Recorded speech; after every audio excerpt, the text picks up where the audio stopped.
Thank you for joining the April 2021 VMware TAM customer webinar. This webinar is organized by the VMware TAM organization to provide our customers the opportunity to hear great content and interact directly with great speakers that are delivering it, with the goal of making sure that you are getting the full benefit from your software. Please make sure to use the Q&A features to ask any questions, and if your question doesn't get addressed today, be sure to reach out to your TAM and ask them to follow up.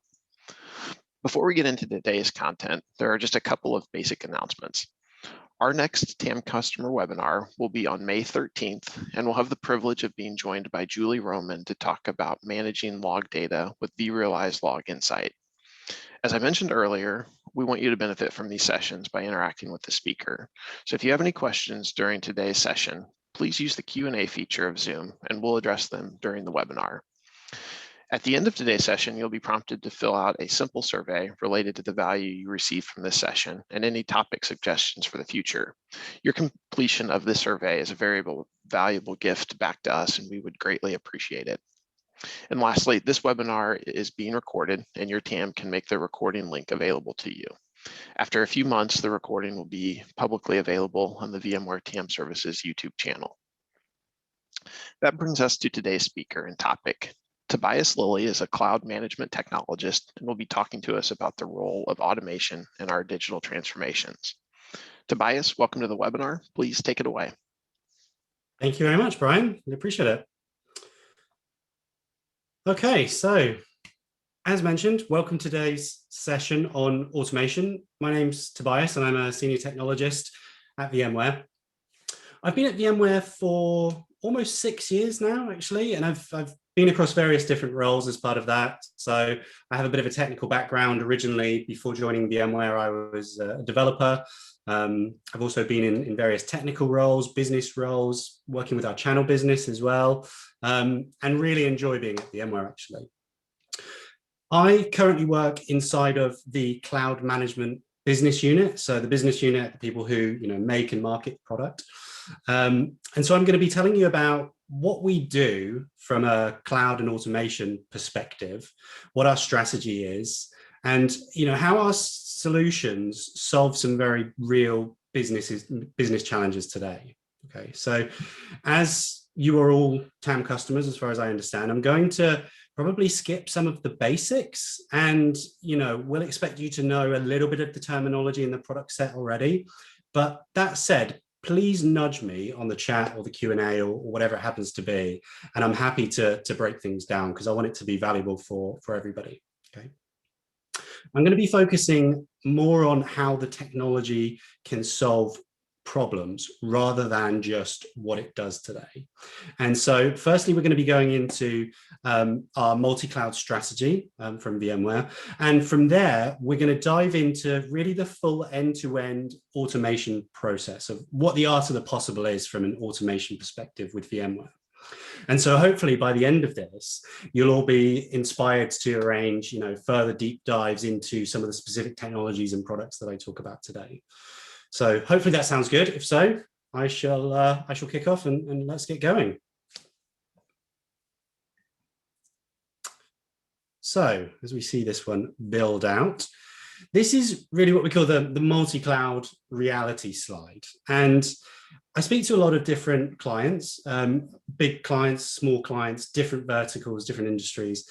And either people are here and their architecture looks something like this slide, or it's where they expect to be eventually at some point. And this really is multiple different clouds, public and private, probably a big mix of them. And if we look at the little boxes towards the top, we can see that there's a vast amount of services that are available in these clouds. And that's a really good thing. And that's typically the major reason that I see clients going into different clouds, okay, is adopting a cloud for a particular service or a set of services.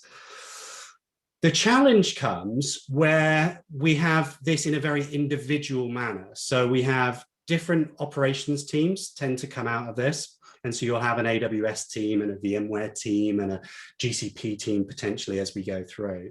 And those teams then tend to have different skill sets. So because the clouds have different ways of doing things, you tend to do the training on one thing, and then you do the training on something else potentially, and you're really narrowed down into that specific area.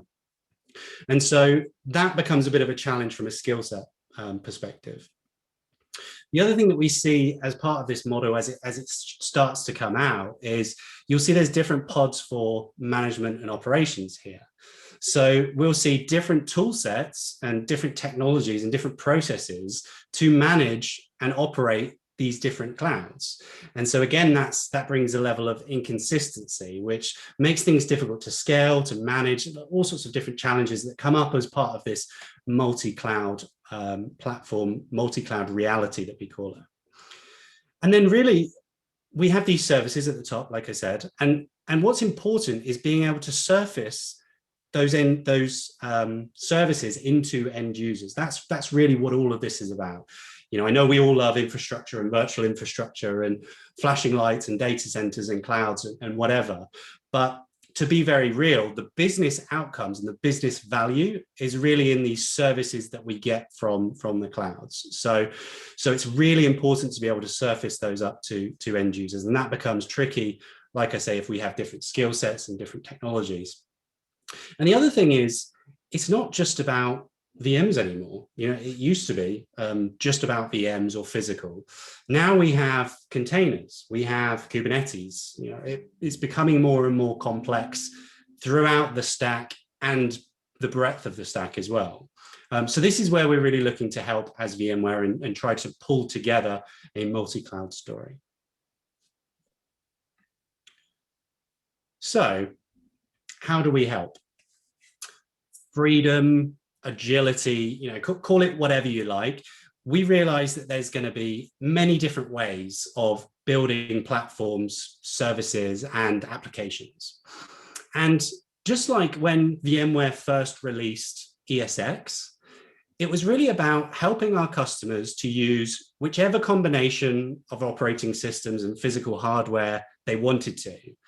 And we were all about making that easier to operate at scale and making it more efficient. So as I'm sure everybody will know, there's some huge cost savings available just from doing virtualization as opposed to physical. And we really have the same approach with multi-cloud too, right? So we're looking at providing a platform for consistent operations and a consistent developer experience across multi-cloud, okay, whichever way you adopt it. Those 2 points are going to be my main focus and what I'm going to focus on today. But at VMware, we also help with security across clouds, as you can see, multi-cloud security. We'll dip into this in parts as we go through, but clearly we have a networking and security portfolio based on NSX and Carbon Black, where that fits more naturally. Then the last one on the list here is the app portability across clouds. And with technology like HCX, building on the vMotion benefits of the past, we have that too. And that's, again, something that I'm not going to focus on today, but it's a really big part of our multi-cloud story. And then our work with Kubernetes is clearly a big part of the app portability use case too, which we will touch on a little bit today. Okay. So our mission as a cloud management business unit and as VMware as a whole really started on premises. And the goal was, let's build private clouds that are as good as or better than public clouds. And it's taken us a little while actually to get to that stage. And there's all sorts of different learnings that's been there. But to do that, to build a private cloud that's as good as a public cloud, it really starts with the infrastructure layer and the physical and virtual infrastructure layer I'm talking about. So we already had vSphere for compute. We then started to acquire other companies, and we acquired Nicira, which became NSX. And we then had not just software-defined compute, but software-defined networking too. We developed vSAN and other technologies like vVols. And so we now had storage APIs as well, and we had software-defined storage. And now with the bringing Pivotal back into the fold and the new Tanzu portfolio, we have some of that is in Kubernetes and containers too now. And so each of these technologies on their own are game changers for many, many different reasons. And each one provides a really specific value in their field. But what's important from my perspective, when I'm looking to automate and operate things, is that now we have APIs for all of these things. Yeah. And so I remember back in the day when I was a developer and I had to develop some networking automation. And without an API, I think this was 10 plus years ago, without an API, it's really, really fragile. And trying to do network automation in a scripted if then else way is quite challenging. So having an API is a game changer. And so now with the software-defined data center, they all have APIs. And we've wrapped this infrastructure up into a solution called VMware Cloud Foundation. I think some of you will be familiar with that. And that combines compute, network, storage, and Kubernetes in some cases as well. But without an operations or a consumption layer into these technologies, it's a little bit like building a beautiful castle in the middle of a really dense forest. So it does a lot of stuff and it's really great, but if you can't get access to it easily, then it loses a lot of its value. So at VMware and in cloud management in particular, we seek to layer on top of this physical and virtual infrastructure layer, providing automation and operations across the entire stack that you see here. Okay, so then you can do things like infrastructure as code. You can then do, self-service. You can automate networks, as mentioned. You might want to provide Kubernetes namespaces as self-service, or deploy full application stacks and manage config drift, some of the things that we're going to be talking about today. And that list kind of goes on and on. And it's really about providing services to your consumers, leveraging the best of these underlying technologies. And so that's where we were. And this is where we built this private cloud story. And that's a really, really strong strength from VMware today. However, over the last few years, we've started to rewrite our management stack. And now we're focused on layering across a lot more than that. It's gone way beyond private cloud and into truly multi-cloud. And so some of the technologies like vRealize automation that I'll be talking about probably quite a lot today, that really has been rewritten with a public cloud first methodology. And yes, we can still do everything that we would always do on-prem, but the focus has been on developing this for public cloud natively, because we want to be able to provide that agnostic layer. Okay. And so, as mentioned, these boxes at the top are the important ones. We realized that, as customers, it's nice to worry about the technology underneath, but really what the business is looking for is the services that are provided by these clouds. Yeah. And so providing consistent operations across clouds is really useful, so that, if somebody, for example, wants a database, one of your consumers wants a database, you don't have to reinvent the wheel every time you need to get it from whatever new cloud you're using, today, that, whatever person from the top has dictated that we're going to use this cloud tomorrow and everything's now going into this cloud. You can be much more agile if you have a consistent layer across all of it, and that becomes agnostic then. So we're all about bringing together disparate clouds and technologies and making them consumable for enterprise. And that's a really key piece as well, because there's a lot of technology out there and a lot of startups that are popping up, and it's great, but that's really focused on greenfield in a lot of respects. Okay, so what we've done as VMware, because of our our enterprise base of customers and understanding what enterprises really need, is figuring out how we can do this, but also tying it into existing processes. You might have specific CMDBs that need updating as part of an automation stack, or you might have, I don't know, a homegrown IPAM solution for IP address management, and list goes on. So about tying it into your existing processes so that you can really use this in anger. You'll also see it on there, we've got cloud health. So vRealize is really where I focus a lot of my time, and that's vRealize automation and operations. And then we have cloud health. And Cloud Health was an acquisition we made fairly recently. And it's all about supercharging the efficiency of the multi-cloud space. Okay, so if we go back to ESX with, how we were always looking at saving money for our customers and consolidating the infrastructure and being more efficient, Cloud Health is providing savings by making things more efficient in a similar way. So we look at simplifying financial management. I don't know if anybody's seen an AWS bill recently, but it's quite detailed, and it takes a lot to figure out. You'll have a line for one IP address that you're using, and then something else for some other service, which is great, and we can access all that via API through Cloud Health. And typically then we'll get recommendations from Cloud Health, and that is bringing large savings to customers, typically in around the kind of 20-30% saving on cost. So there's a lot that fits into this multi-cloud future. And that's really our high-level strategy and our overall vision for multi-cloud. So now I'm going to kind of open it up to questions just on the strategy and overall introduction piece. So that's the overall strategy, and then I'm going to start breaking down into a little bit more specific parts of the process. So I'll just leave it open there. Are there any specific questions or anything that's come in on the Q&A? The Q&A looks clear at the moment, but yeah, everybody on the call, feel free to use that Q&A feature to type in questions for Tobias, and if need be, we can interrupt him during the presentation to ask those questions live. Absolutely, absolutely.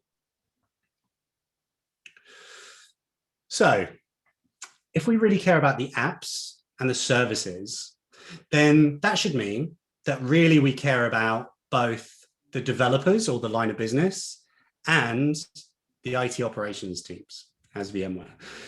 So, previously our focus has been a lot on helping IT operations, and now, like I say, we're having to care more about what developers, DevOps teams, and line of business are doing.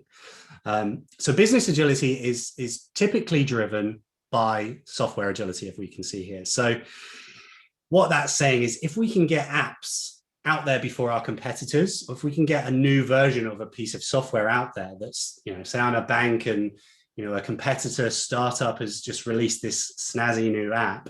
As a large established financial institution, I need to be able to get apps out there as well to beat my competition, and things are iterating much faster.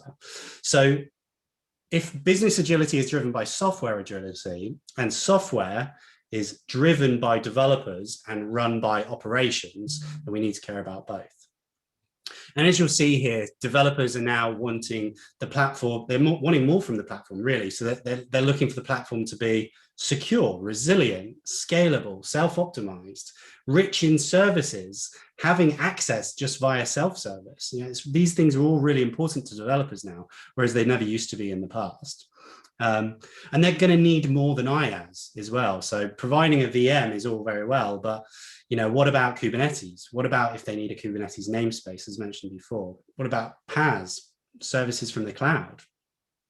And maybe it's a good point for everybody to think about, what are your developers, your DevOps teams, your line of business, what are they asking for from IT operations? And does that fit into this model that we see here? Tobias, we do have one question. Someone is asking if what you're presenting is going to be a multi-vendor approach, or if we'll need VMware across all clouds to use the capabilities that you're going to describe. So it's a very good question. So it's very much agnostic. So yes, we have lots of technologies, and we have technologies that run inside of clouds, so that you can run the VCF stack and vSphere inside of AWS, and these come under the VMware Cloud banner. So things like VMware Cloud on AWS is a really fantastic tool, because we run not just consistent operations, but consistent infrastructure as well. So the infrastructure underneath is the same. However, from the perspective that I'm talking about, I don't mind if they're individual public clouds that have no VMware technology in at all. We're just providing that overall consumption layer into whatever else happens to be underneath. Hopefully that answers the question. It's a good question. Keep them coming. And so I've anonymized this, and hopefully I did it kind of last minute because I wasn't sure whether the customer would be okay with this. But developers at a particular large finance company use many types of resources, as we can see here. And so this was just an example of, what developers are looking for, really, what I see in the kind of conversations that I'm having. So this customer in particular, if you were to ask them about, what their developers or DevOps teams or line of business are looking for, it's not just about Kubernetes, because I think a lot of the time we focus on Kubernetes being what developers and what DevOps teams need. And actually it goes beyond that. So this customer, we're quite honest with how that's really a mix. And Kubernetes is a very important piece of it, but there are so many other, if we look at the colored boxes across the top, so many other different forms of consumption that are required. And this can start to get pretty complex as well, right? So we have application services, container services, public cloud services moving forward as well. So when we ask this customer, what percentage of would be containers, it's probably going to be 20-30%, which is significant, but they need a common interface to be able to do development in all kinds of form factors, at different endpoints as well. And they were looking for a consistent methodology to do this. And as you can see here, vRealize automation is really the entry point for whatever their developers and their DevOps teams are looking to do. So if they want a Cassandra database, they go into vRealize automation. If they need Kafka, if they need VDI, and it goes on and on and on. And that list of services that are being provided is growing all the time. And there's a big focus from them on future-proofing as well. So making sure that this stuff is available, it's all driven by an API, and that they can chop things in and out of this process as they need. vRealize automation is very strong at that.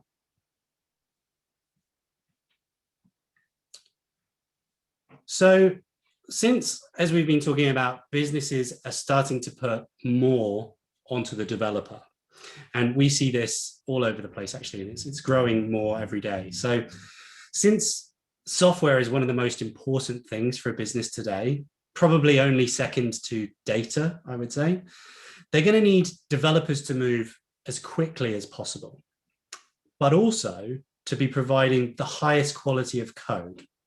And not only that, but it needs to be secure and it needs to be resilient. And as I was saying before, typically VMware hasn't focused on the developer directly. This was more Pivotal, and Pivotal has been rolled back in, which is fantastic. But either way, times have changed and things are starting to shift left into the role of a developer or a consumer. And so, excuse me, here, some of the traditional IT operations processes are starting to move upstream, closer to the developer, creating this kind of DevOps persona that we often talk about. And so this person is not just all about writing code, but they're writing code and they're making sure that it's secure. They're wondering, how do I do patch management, things like that. And we've been through a lot of these changes internally at VMware as well over the years.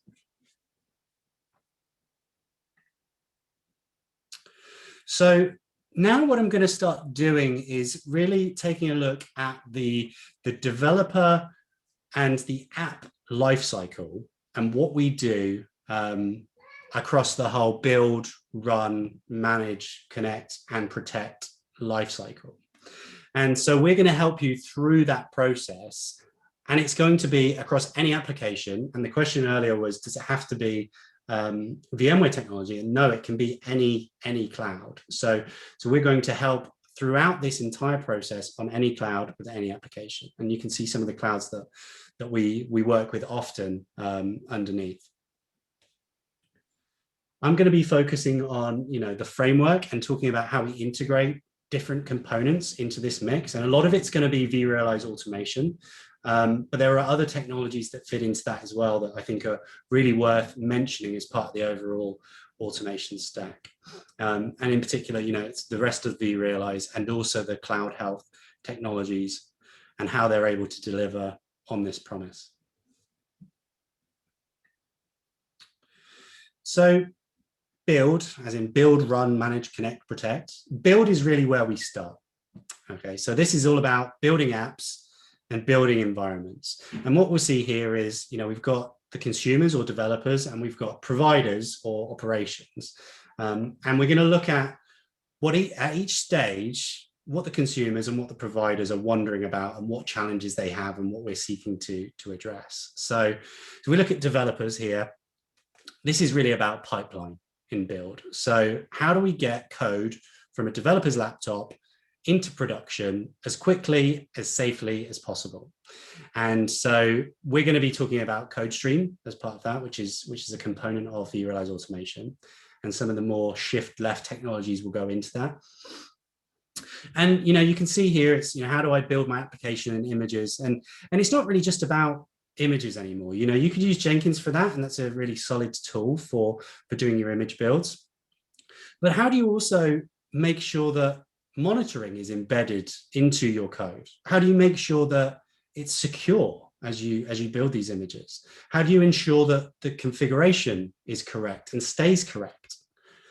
Developers are starting to think really now about things like reliability, about whether they put app tracing into the code so that they can monitor a specific part of the app more deeply. They're starting to care about, whether they need to deal with any networking requirements as part of building their app or their service. And then how do they continuously update it all as well? How do they keep that in sync and always up to date? Then we have a look, on the flip side, we have IT operations or the providers of this platform. And how do I ensure that developers can access everything that they need to really build quality software? Yeah. And then so secondly, after that, once it's built, how do I make sure that we get this software distributed for access by end users across this multi-cloud environment that we're starting to build out? So there's some pretty big questions as far as we go there.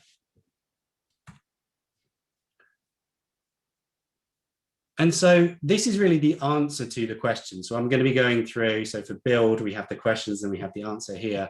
I'll be doing this for each stage. So if we go from left to right, pipeline is really your friend in the build stage. Yeah.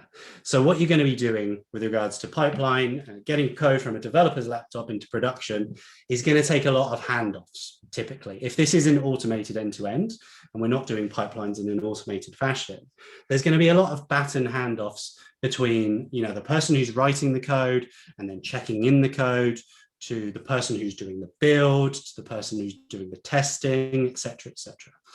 So using CodeStream, a component of vRealize automation, you can start to hang all of your operational tools that you and your developers and your DevOps teams and your line of business will be using, tools like Jenkins, like Ansible, whatever it happens to be, pulling this all into a pipeline to bring it all together. There's real value in this.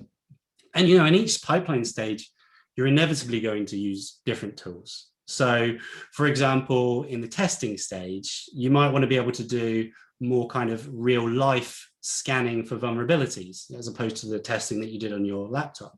You want to do, testing patches. You want to test them also across multiple clouds. How do you do that? So you want to be able to check that the security rules are being met. You might want to integrate with something like a Selenium for automated testing. Or maybe on the compliance side, you're going to use something like a VMware secure state, which I can talk a little bit about as we go through, to check that what you've deployed is always compliant to your policy in that specific cloud. And this is the kind of power that CodeStream as part of vRealize automation can provide in this build stage of building a new app or service. Thinking about what monitoring is required as well. Do I need to build transaction traces into the code and then leverage that potentially later in the pipeline? Or do I need to build some specific dashboards for monitoring this app? How do I automate generating those types of things?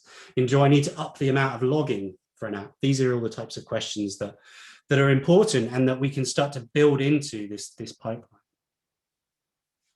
Moving slightly further in, we can see we've got capture app, infra, and config as code. So this is really about cloud templates.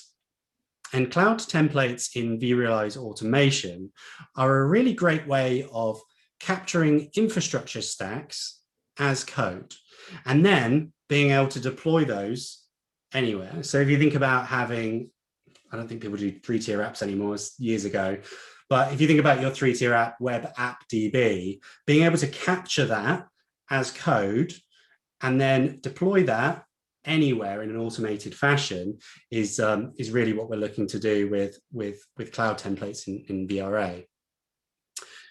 We also recently acquired a company called SaltStack, which is pretty exciting. And now SaltStack is embedded inside of vRealize automation, and that integration will go further as time goes on. But with Salt, what we can do is not just capture the infrastructure stack as we are with VRA, but actually now start to capture the config as well. So what's going inside of that VM or that container. And we do this declaratively as code. So we can set what the config should be. VRA will deploy that, and then Salt will keep that from ever changing. So keeping that configuration always in the right place that it needs to be. And this is great for shift left as well, right? We can build agnostic cloud templates. So this consumption layer that I'm talking about laying across multiple clouds is really agnostic. So it's an agnostic API into multiple clouds. So with these agnostic cloud templates, we can deploy these into any cloud. Let's not also forget, though, that the reason that you're in clouds is probably for a specific reason. So there might be something that's in a cloud that's not available in any other cloud. And it's important that we're able to capture those services too, and be able to surface them up to end users in a consistent way, as we were talking about before. Next, it's validation. And so as you can see, we're getting closer to the operational side now. So we've got the blue is the consumer, and the orange is really the operational side. And so in the build phase, we need to be able to make sure that there's a level of control over this whole process, as with any automation, right? So if you automate something and there's a button to automate it, somebody's going to press that button, and they're not just going to press it once, but they're going to press it 1,000 times. And then you're going to run out of resources, you're going to end up with a massive bill, et cetera, et cetera. So applying governance and guardrails into this is something that's really core as part of the value proposition of vRealize automation. It's setting those boundaries, that policy, that guardrail to do it. And you might want to set guardrails, you just set an intent, right? So you might want to say, I don't want the cost of running this to exceed X amount of dollars. And developers are starting to look at the cost of running their apps now as, we're starting to see a bit more of a decentralized model in cloud-first companies in particular. And so the developers are starting to be targeted on making their app cost less, because it's an important business decision. Then it's about consumption, right? So as I mentioned, the blue line's dev, orange line is ops. The dev stretches further out into the build process, but ops are really now on the hook and having to make sure that they can distribute all of this across multiple clouds and a full infrastructure stack. And so there's two kind of angles to this. One is about pre-curated content and being able to provide that back out. And the other one is, how you deal with it once you've developed something. And some of the technologies you can see here in the bottom right, we've got Tanzu application catalog. So those are pre-curated apps ready to deploy into your Kubernetes environment. We have the vSphere content library, which is a huge range of content available to deploy. And then through vRealize automation, as mentioned, you can build these cloud agnostic or cloud specific, depending on how you want to do it, templates to be able to provide those services back to your end user as well. Okay. Any questions on build before we kind of start moving through into the next stage?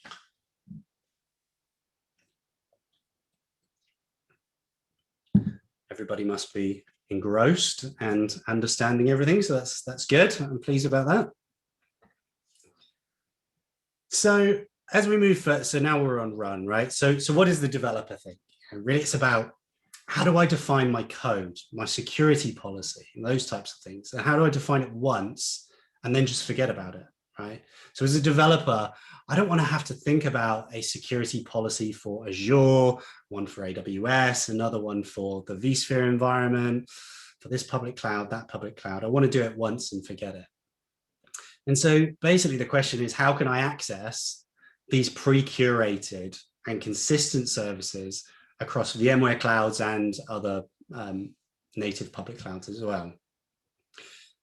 And it's not just about, the VM environment, as you can see here. How do I provision and consume Kubernetes clusters and namespaces?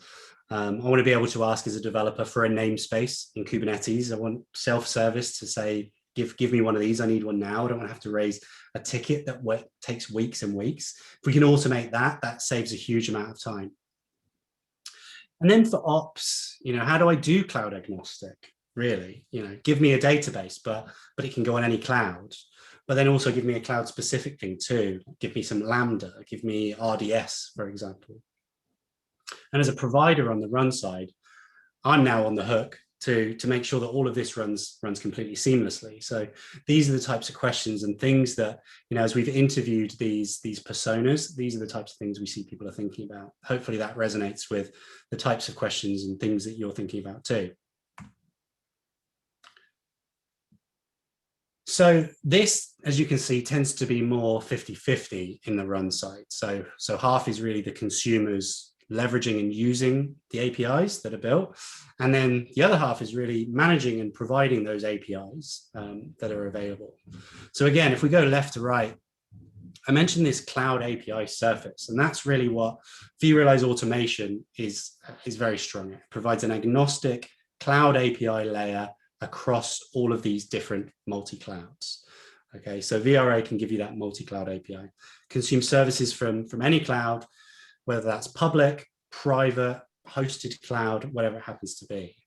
And so then you can say things like, give me a Kubernetes namespace on-prem, you might ask the API.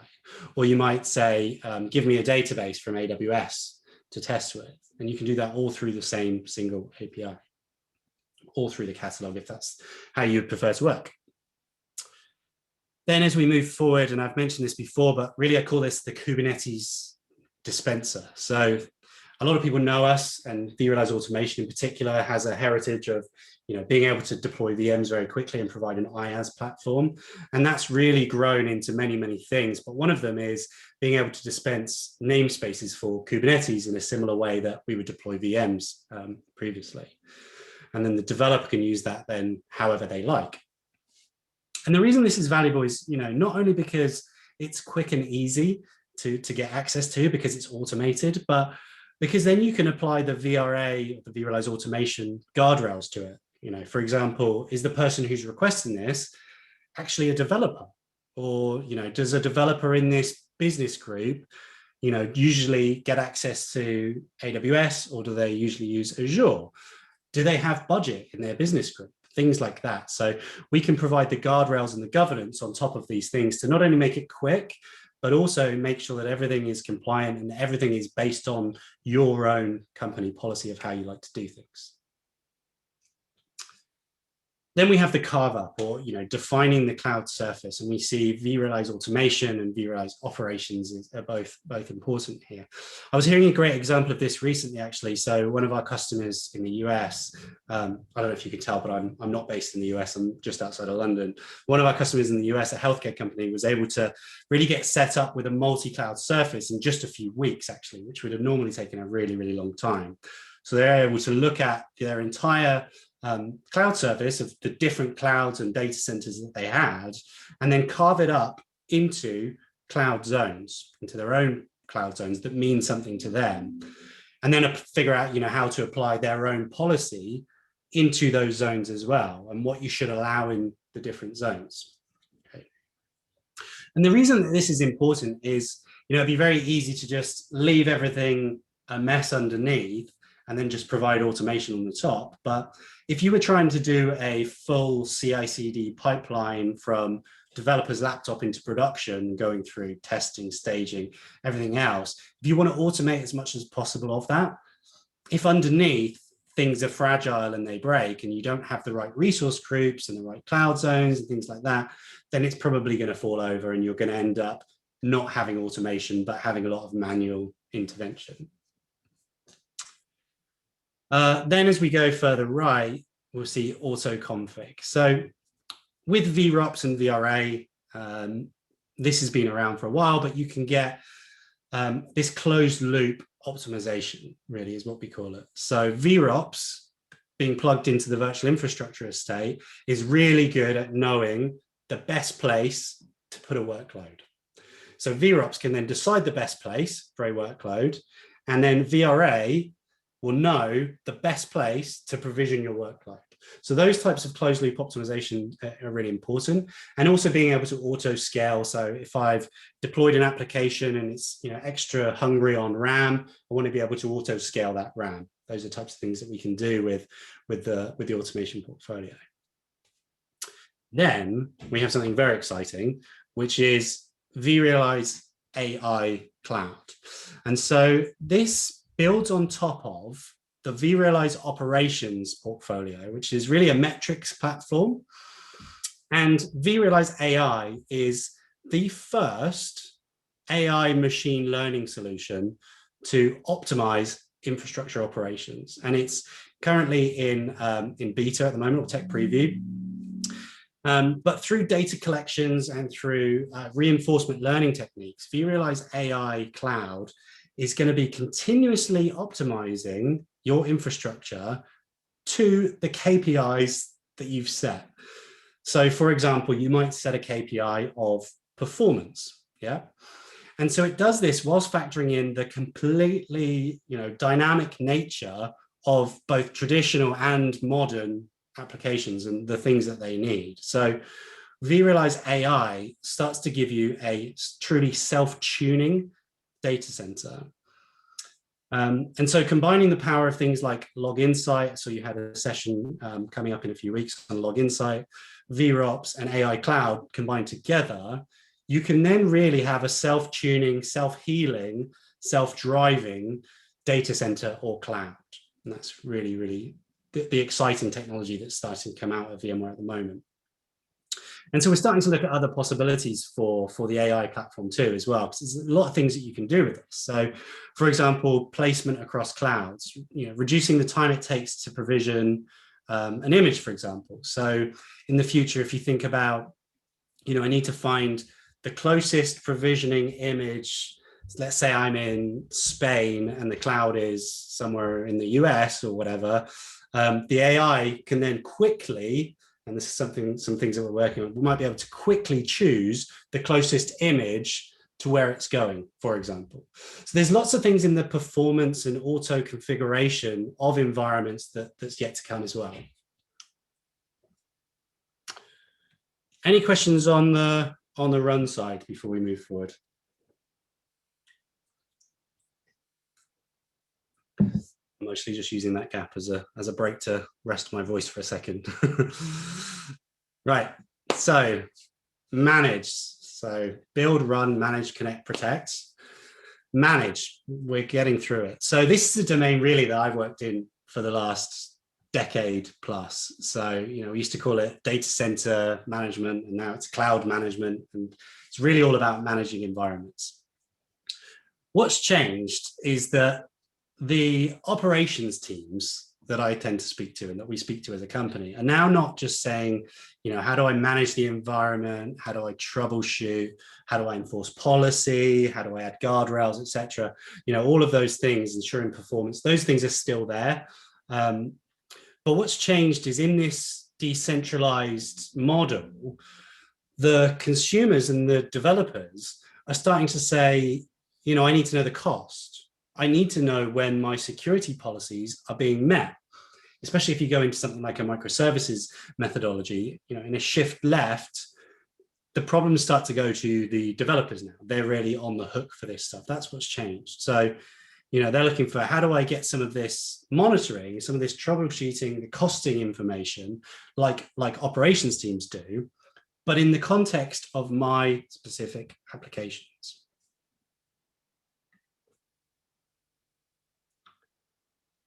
And so this is more about operations teams, as you can see, and I don't think that should be a surprise, but in context views at the beginning, this is a really important change in the industry and how things are being treated. So as a consumer, as a developer, or whatever it happens to be, imagine I can take the power of some of the data center and cloud technologies of things like vRealize Network Insight for network visibility and monitoring, of cloud health for costing, of secure state for making sure that security policies are enforced. All of these things are available to operations teams to manage the platform as a whole, and that's great. But imagine if I could get that in context as a developer, then I can look at the health of my application, the cost of my project, things like that. Those are the things that are starting to come out and things that are starting to change. And with the integration of vRealize automation and cloud health, we're starting to get some of those in context views as well. And you'll start to see some of that moving forward as well. Then day two operation.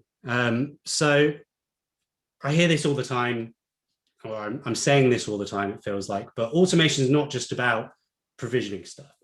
That's great, and it provisions things quickly, but day two is really the thing that happens more often, right? So day two automation, remediation of drifts, and things like salt stack as part of VRA, as we talked about earlier, is going to be critical for managing the configuration of your applications in this estate, but also potentially managing your infrastructure, right? Maybe your vSphere environment. I don't know if anybody's thinking about, how do I do that as code, as config?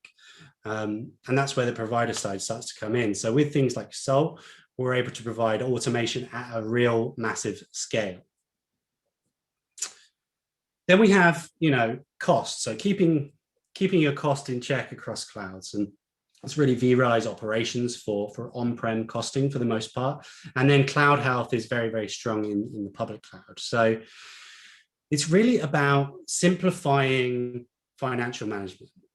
And it plugs into the billing API of public clouds. This is cloud health I'm talking about. So it looks at what you're running in different clouds from the bill, which reserved instances you're paying for up front, maybe, and it will make recommendations on cost savings, right? So this can be automated as well so that you can reduce costs automatically. And we're seeing typically 20–30% cost saving in public cloud just by doing this kind of efficiency gain. It will also help, streamline operations by providing consolidated views. So that might be give me a view per business group or give me a view per application. The other thing that's becoming really, really an interesting use case on cloud health is, what if you're running a microservices environment and you have a container that only exists for a number of seconds or a minute? That's really difficult to monitor. It's really difficult to understand the cost of. With something like a cloud health plugged directly into the billing API, we can then provide perspectives on that and see how much those containers and those applications are really truly costing. Okay. And then we have performance, really. So ensuring the performance with things like vRealize operations for health, risk, and efficiency of your on-premises data center and beyond. vRealize Network Insight for getting that application topology view and being able to troubleshoot from physical to virtual, and Log Insight as well, as mentioned. And these all really work in tandem with a closed loop operation between ops and automation, making this consistent.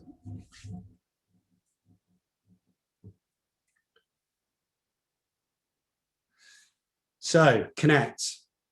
And consumers actually really care a lot about connect. So connectivity. There's often many situations where the app might run fine on premises, but then maybe you deploy it to AWS and it stopped working. Maybe because you have a stricter security policy for public cloud. Often the connection is restricted more heavily. So what developers are looking to do these days is to pre-test in the actual environment that it's going to be going. And so how do you connect? How do you make sure that delays aren't added into that process of testing that? And then providers are really, having to provide that and maintain that developer connection? How do I segregate the network for them? How do I troubleshoot this more complex environment? Connectivity is really, really important. So as again with the process, we'll kind of go from left to right, but you see on the developer side, with the integration between vRealize Automation and NSX, you can then request networks, or you can request security groups, you can request load balancers, all as a consumer in a declarative manner as code, or via the catalog if that's how you wanted to do it instead. We're going to be providing more controls for automating NSX moving forward. It already does a lot. But with the acquisition of SaltStack and some of the declarative templates they have there, Salt has a really large heritage in network automation beyond what we're doing at the moment. So there's going to be a lot there. But network automation is really a game changer. So this is what's going to take you from a week or more for a deployment to hours, right? So now you can truly have this automated pipeline if you want. It's difficult to do without network automation. If you have to pause the pipeline and raise a network change and raise a ticket, and then you have to wait for a weekend to do something, then it's not really fully automated and there's going to be wasted effort. And it's the same with security, right? You want to be able to automate the security so that when you deploy something, it's secure by default. Then we have, our true and trusted network insight, which will be able to help troubleshoot and detect network traffic from physical through to the virtual layer. And you can also look at the topology of applications here, right? So, and that's from a networking perspective, which becomes really useful. So you can check connectivity, but it's also useful for things like cloud migrations, right? So being able to see the application dependencies means that there's going to be much less risk of breaking an application or a service when you migrate it or you move it somewhere else. So networking automation is really key. And with VRA and NSX, it's a tightly integrated and productized solution that really adds a lot of value. And then finally, protect. And this is starting to get more exciting, actually, in the protect environment at VMware. So, developers are on the hook now to look at these things, and that's only going to become more prevalent moving forward. But things like FIPS, CIS compliance, security scanning, and testing all of the time. I know our developers in the cloud management business unit are testing all the time and going through this and having to make sure that everything's compliant. And it's becoming more and more important for developers. And they're starting to think about, Netflix type models of, can I experiment and maybe do a blue-green deployment and then push it out when it works? So just push out a portion of my code, test it on a few users. Okay, that's probably broken and not compliant. Let's pull it back out as quickly as possible in an automated fashion and then push it out only when it works. Yeah. And then operations teams are really focused on now, how do I patch? How do I ensure compliance? How do I ensure that what I'm giving them is placed in the right location? Things like that. And all of these things are important for protecting the workloads and the platforms that you run and that you consume.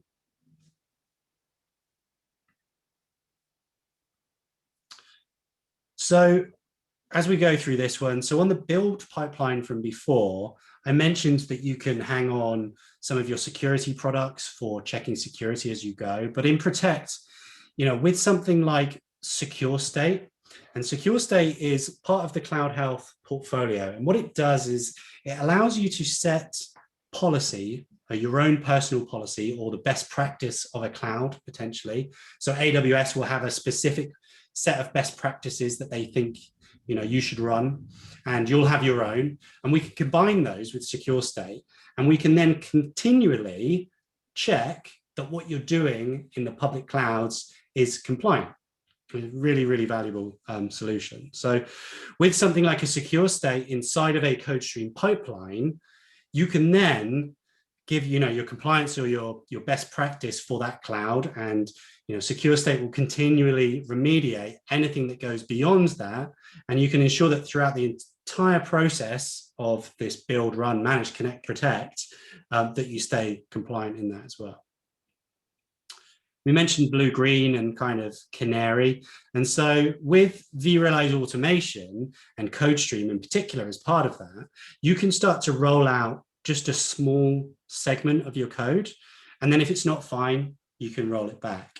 And then it never really gets fully deployed until it's been fully tested and it's gone through the rigorous process that you need it to go through. Detect and remediate vulnerabilities. So as mentioned with Salt, we now have something called SecOps. So Salt has become vRealize Automation SecOps. And with SecOps, we can do in-guest vulnerability and patch management as well. So you can look at your entire OS environment, potentially, run SecOps across it, and now you can detect vulnerabilities inside of the container or inside of the VM. Compliance. So it's been important for a long time as a core piece of vRealize operations, managing compliance at the platform level. And so things like CIS compliance and whatever it happens to be, we have that baked into vRealize operations, and we can report on it and make sure that that's there. And then as mentioned, we have SecOps as part of SOL. And that's going to be ensuring the compliance inside of the guest itself as well. And then also secure state for compliance of the cloud. So you're kind of covered from all angles, from the physical infrastructure, the virtual infrastructure inside of the guest, and whatever the cloud compliance happens to be as well. Okay. So that was a very kind of fairly high level overview of what we're doing in each stage. So just to kind of, I suppose, summarize a little bit, build, we talked a lot about pipelines and automation to help get developers code from their laptop into production as quickly as possible. Run, which is really about providing those curated services from multiple clouds, on-prem, private, public clouds, and surfacing them up for end users and your consumers as well. Then we have manage, and really that's, focus on the day two self-service. In context views is something else that's a really important piece to remember as part of that, giving more power to the consumer, being able to see things from the perspective of their apps. Connect, so the key there is really the network automation, really, really powerful piece. And then protect, bringing compliance automation into your pipeline and making sure that things are always compliant from every kind of angle. Couple more slides and then I'll just leave it open for Q&A. So just wanted to put this one up here. So what I've been talking about today, some of it's been new, but a lot of this technology is really well established. So things like vRealize automation, operations have been around for a really, really long time, longer than I've been at VMware. And the analysts all recognize us as the leader in these areas. You see Forrester, IDC, Gartner, and Omdia as part of Ovum. And that's kind of all very well, saying that the analysts love us, and that's great, and we like that.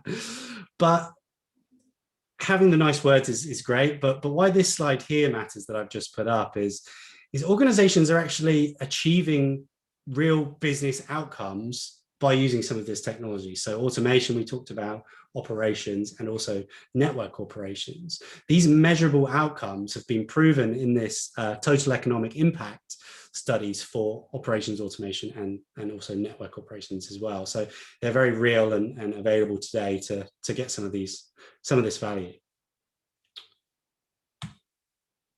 That was me for today. I finished with everything that I wanted to cover. Hopefully that's been useful for everybody. Do we have anything in the Q&A, or do we have any comments that anybody'd like to make, or are we going to wrap up from here? If not, I shall hand back. Yeah, I don't see any comments in the Q&A. So Tobias, this was really useful content. Thank you for presenting today. As we mentioned at the beginning, the presentation was recorded, and your TAM will be able to make that recording available to you. Please join us next month when we'll be looking at vRealize Log Insight. We look forward to seeing you for that on May 13th. Thanks. Thanks again.